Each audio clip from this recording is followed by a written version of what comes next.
मांडुक्य उपनिषद अथर्ववेद की शाखा के अंतर्गत आता है। हरिओम मांडुक्य उपनिषद।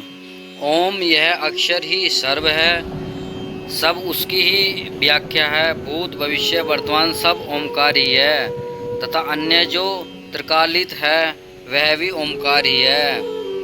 यह सब कुछ ब्रह्म ही है, यह आत्मा भी ब्रह्म ही है। ऐसा यह आत्मा चार पादों वाला है। जागृत जिसका स्थान है, बाहर की ओर जिसकी प्रज्ञा है, 7 अंगों वाला 19 मुखों वाला, स्थूल विषय का भोक्ता, वैश्विनार ही प्रथम पाद है। स्वप्न जिसका स्थान है, अंदर की ओर जिसकी प्रज्ञा है, 7 अंगों वाला 19 मुखों वाला, सूक्ष्म विषय का भोक्ता, तेजस ही दूसरा पाद है।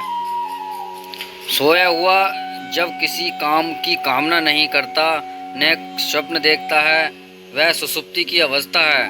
सुषुप्ति जिसका स्थान है, एकीभूत और प्रज्ञा से घनीभूत आनंद में चेतना रूपी मुख वाला, आनंद का भोक्ता, प्रज्ञा का तीसरा पाद है।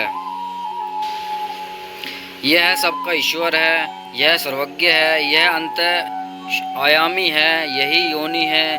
समस्त भूतों की उत्पत्ति प्रलय का स्थान है, जो न अंदर की ओर प्रज्ञा वाला है, न बाहर की ओर प्रज्ञा वाला है, न दोनों ओर प्रज्ञा वाला है, न प्रज्ञा से घनीभूत ही है, न जानने वाला है, न नहीं जानने वाला है, न देखा जा सकता है, न व्यवहार में आ सकता है, न ग्रहण किया जा सकता है, लक्षणों से रहित है, न चिंतन में आ सकता है, न उपदेश किया जा सकता है।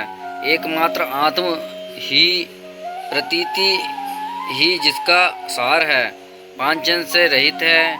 शांत शिव अद्वैत ही चौथा पाद कहा जाता है। वही आत्मा है, वही जानने योग्य है। ऐसा वह आत्मा अक्षर दृष्टि से मात्राओं का आश्चर्य रूप ओमकार ही है। पाद ही मात्रा है और मात्रा ही पाद है, जो कि अकार उकार और मकार है। जागृत स्थान वाला वैश्विनार ही आकार है, सब में व्याप्त और आदि होने के कारण ही प्रथम मात्रा है।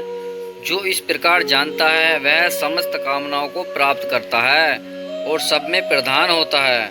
स्वप्न स्थान वाला तेजसी उकार है, उत्कृष्ट और उभयत्व के कारण ही द्वितीय मात्रा है। जो इस प्रकार जानता है वह ज्ञान की परंपरा को उन्नत करता है और समान भाव को प्राप्त होता है।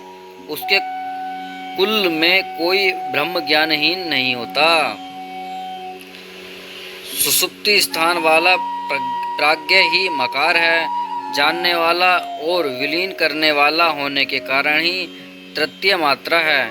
जो इस प्रकार जानता है वह सबको जानने वाला और सबको स्वयं में विलीन करने वाला होता है।